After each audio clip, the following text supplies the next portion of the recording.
Good morning, or depending when you're watching this, good afternoon, good evening, or good night. My name's Ross, and as always told out of Voice of Radio, so today we need to take a look at a new pair of cards. It is, of course, Ninjask and Shedinja. And look, we know the deal at this point. They are a pair of Pokemon. They both evolve from Nincada. And Nincada, by the way, is roundly terrible. We do have a new Nincada, but we're talking 50 HP, single energy 20. It's terrible. Even in Pokemon Pocket, it wouldn't be good. This is terrible. But we got a new Shedinja, we got a new Ninjask, and they both evolve from Nincada, and we usually get some kind of gimmick. What do we get this time around? Well, I hope you were expecting a gimmick, because we absolutely do have a gimmick. We have to start with Ninjask. That makes the most sense. So we got a stage 1, 80 HP is very, very meh. And we got an ability that says, when you play this card from your hand to evolve one of your Pokemon, you may use this ability.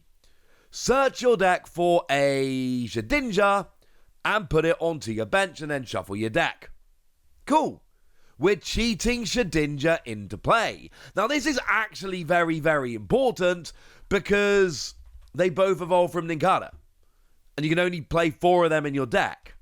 So we're going to need some kind of other mechanic going on here, or else we end up with, if you want to play this deck as a whole, not enough basic Pokemon to actually go ahead and get them out, which is honestly, frankly, super annoying when that happens. We're not huge fans. So that's kind of cool. We like this. No, this is not the only way to get Shedinja into play, which is actually very important because the last time we had Shedinja was back in Vivid Voltage, and it could only be put into play with the effect of Ninjask's ability, which allowed you, when you evolved into it, let you search for a Shedinja and bench it. So we've kind of got the same ability here as the old Ninjask. When you play this Pokemon from your hand to evolve one of your Pokemon during a turn, you may search for a Shedinja and put it onto your bench. The difference is, and we'll get to the card properly in a minute, Shedinja does not force you to play it with that ability. That is a fairly significant change. Cool. What have we got in terms of an attack here? Well, it's alright. 2 energy, 90 damage, and switch this Pokemon to the bench. It's alright. It's fine. It's not a great attack, I'm going to be honest with you. But the theory here essentially is that you put this down. Well, you put an Nincada down, you put an energy on, then the next turn you evolve into it, get your Shedinja, attach your second energy, and then you go ahead and switch to the bench. That's the goal here. That's what you want to be doing. Why do you want to switch to the bench? Well, we have a bunch of Pokemon that can completely annoy your opponent if they're down in the active. Like, for instance, Jellicent. The new Jellicent EX. You know that one? That was kind of annoying, right? Yes. Yes, it is. Because the new Jellicent EX stops your opponent playing item cards if it's in the active. That's very annoying for your opponent. So whack this in the active and then they're good to go. Or whack a Mimikyu up that stops your opponent being able to attack, well, if they're in EX at least. Or whack a Klefki up to turn off abilities, as an example. There are a bunch of different Pokemon we've got at the moment, what I like to call wall Pokemon, whereby you whack them in the active and your opponent cannot do what they want to do. Now, how good they end up being really depends on what deck you're playing against and what they're relying on and all of that. Against a non-EX deck, Mimikyu's really not going to do very much. Nothing I can do about that. Against a deck that is built to not use very many item cards, Jellicent is going to be significantly worse. And I'm sorry, but there's not very much I can do about that. Klefki is really nice for turning off abilities, and we like the fact that we can turn off abilities with Klefki. Problem is, it's only basic Pokemon that have no abilities, so if your opponent's using evolution Pokemon abilities, Klefki's not going to do very much. It is a hit-and-run Pokemon. It's fine. It's not a particularly stunning hit-and-run Pokemon, It's not a particularly bad hit and run Pokemon. It is fine.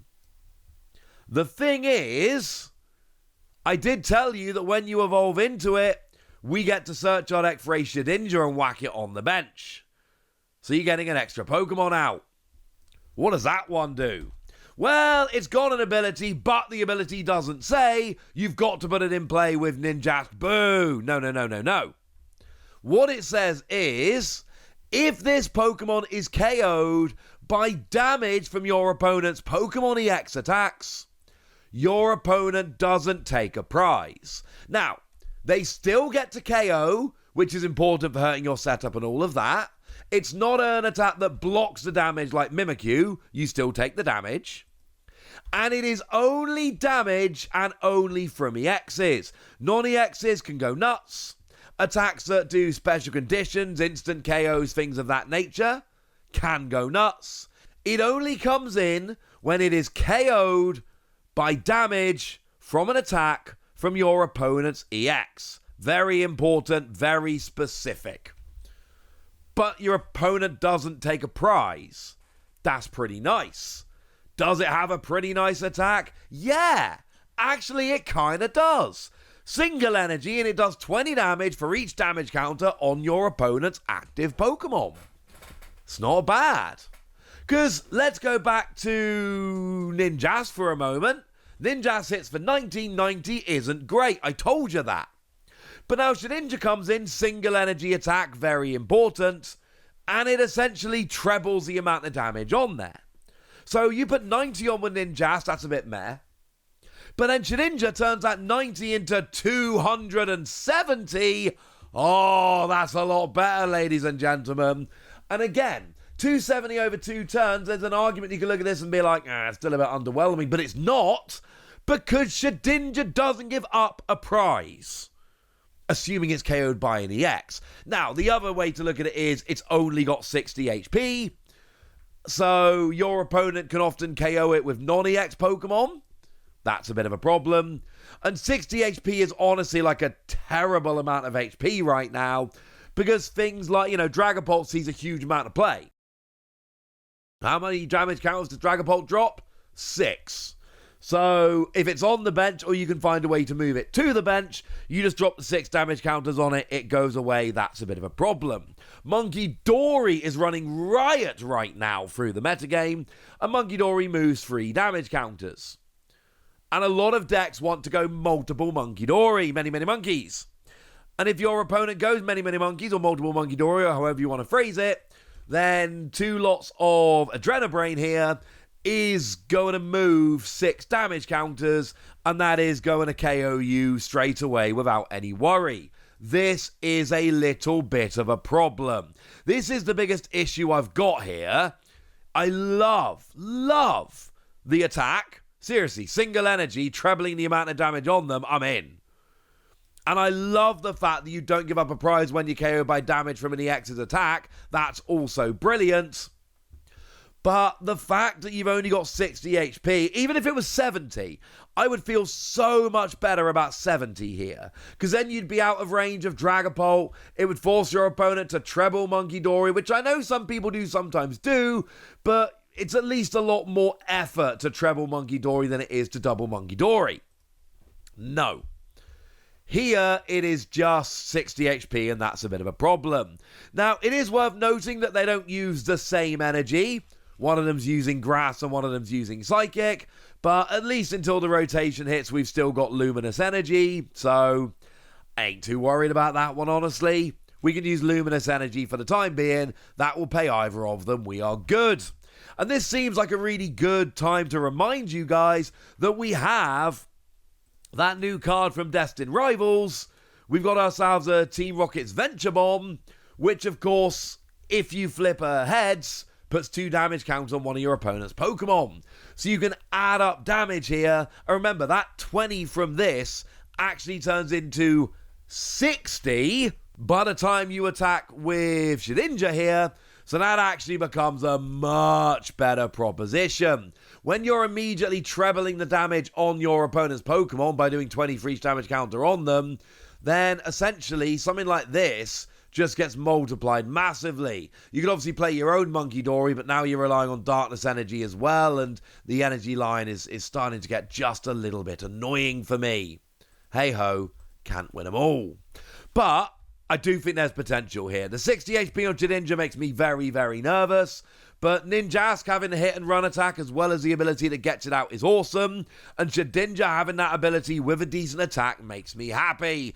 And I'm sorry, I was not really a fan of the ones from Vivid Voltage, where, I mean, I liked that Ninjask could get Shedinja out, that was awesome, but then the idea that you could only get Shedinja out in that way was actually kind of annoying. And don't get me wrong, you want to only get Shedinja out that way. That wants to be your default position, but you at least want another option.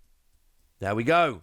Oh, how am I scoring this? Between 3 and 4 Wassies. We don't give half Wassies. That would be barbaric. Maybe it's a bit too gimmicky. Maybe the 60 HP on Shedinja is a little bit low, but I do think there's a lot here that's worth playing around with. That's what I think. I want to know what you think. So let me know in the comment section, would ya? Goodness! Be nice. And then make sure you like this video, subscribe to this channel, follow me on Twitter at @TheWassie. That's where we talk about Pokemon and a whole bunch of other card games. And please do consider checking out patreon.com/PTCGradio, where you can support the channel, get some bonus podcasts, join a Discord, and all kinds of fun things. And get shoutouts on the channel like the lovely Star of Dav, who's been a supporter of ours for a while now. Seems to be a very lovely person. So shout out to them for the support and the loveliness. But by far the most important thing as always, look after yourselves till next time, would ya?